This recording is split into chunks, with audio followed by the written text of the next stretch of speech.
A long time ago in a galaxy far, far away, there was a planet in the mid-rim by the name of Naboo. Naboo was one of the smaller planets out in the middle of the mid-rim, not very important for strategic reasons or important in any way, shape, and form, but there was one thing that this planet had that no other planet had, and it had rich, natural plasma in the crust of the planet.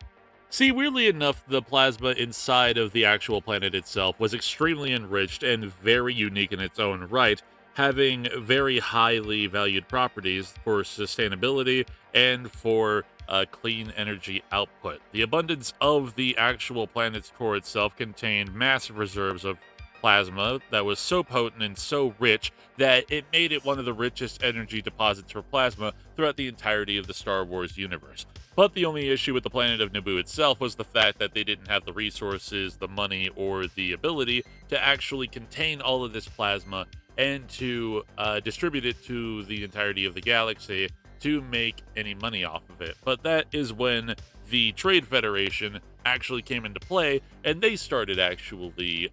contributing to the Naboo and giving them all the ability that they needed to be able to distribute and sell the entirety of their plasma to many of the individuals throughout the entirety of the Star Wars galaxy. See, how plasma worked in the Star Wars universe was that it was used as a fuel source for many individual starships, star cruisers, speeders, starfighters, and literally everything in between, including drawbridges for certain planets. But what it was mostly used for in the Star Wars universe was weaponry. They could use it to create ammo, to create various weapons like the Umbaran weapons, and to create plasma bolts and plasma shots for quite literally every single weapon that you could find out in the Star Wars universe, which was extremely profitable for people like the Trade Federation, who could just do whatever they wanted with the plasma. So the way that they made it work was that they literally just bought the plasma at a fixed rate from the individuals on Naboo, took the plasma, took it out into the middle of the markets, literally sold it for as much as they wanted to literally whoever wanted to buy it. And because it was so rich and purified, and it was so, concentrated because of all of the plasma refineries that they made on Theed, that they made the entirety of Theed Castle into, because of all of that refinery business and because of all of the purity of the plasma, they could sell it for an extremely high rate to whoever they wanted to. And unless they wanted to risk using different variations of plasma that probably wouldn't be able to, work effectively, they had to buy it from the Trade Federation, and that's how they made all of their money.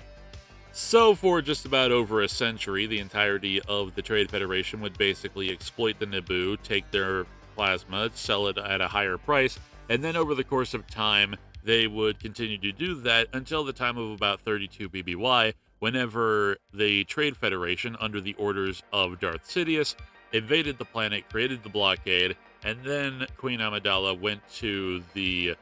Senate of Coruscant to demand that they do something about the invasion, only for her to then vote no confidence in Chancellor Valorum, causing Emperor Palpatine to become the new Supreme Chancellor of the Galactic Republic.